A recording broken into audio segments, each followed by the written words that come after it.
পাণ্ডৱ সূত্ৰপাত হ'ল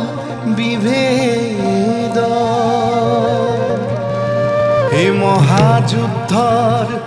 কৰিলে সূচনা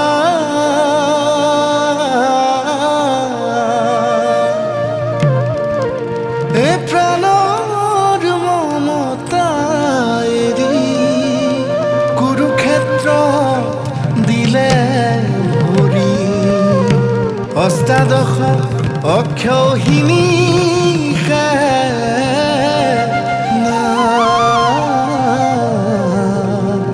অষ্টাদশ অক্ষৌহিণী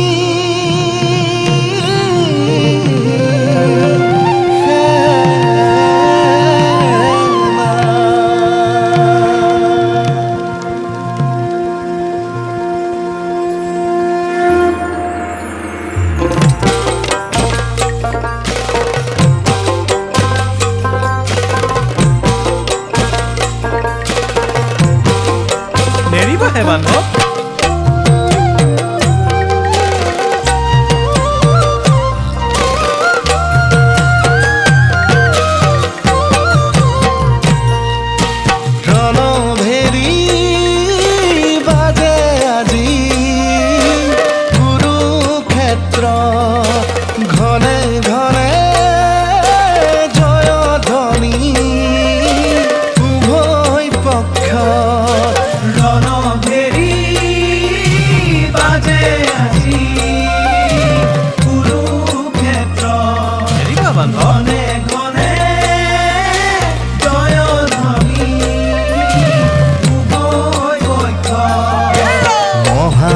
মহাবীৰগণ হয় হস্তি গগনন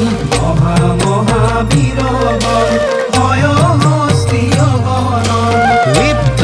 হ'ল মহাসমৰ সৃষ্টি হ'ল মহাকাব্য মহাভাৰত সৃষ্টি হ'ল মহাকাব্য মহাভাৰত মহাভাৰত মহাভাৰত মহাভাৰত নেৰিবা পাৰ্থ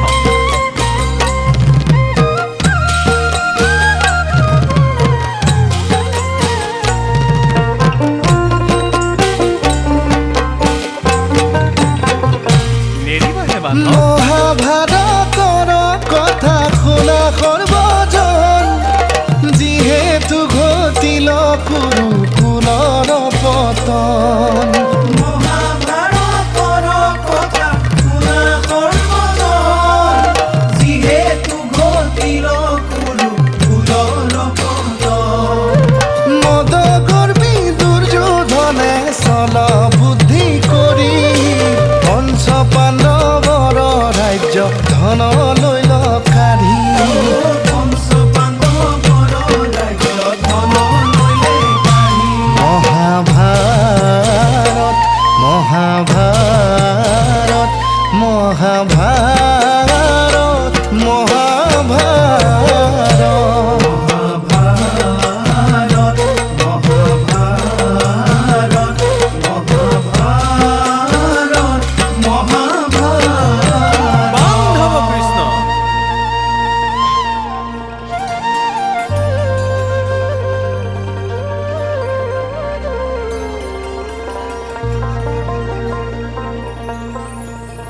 হেৰা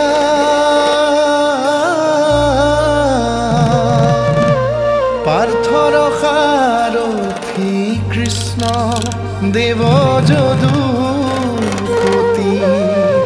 কুৰুকুলৰ ধ্বংস যজ্ঞৰ কৰিলে প্ৰস্তুতি হেৰা সেই যজ্ঞৰ পূৰ্ণাহুতি দিলন্ত শকুনি কৌৰৱ কাবুৰি জ্বলে হে প্ৰচণ্ড গনি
অষ্টাদশ দিন মাথো চলিল সংগ্ৰাম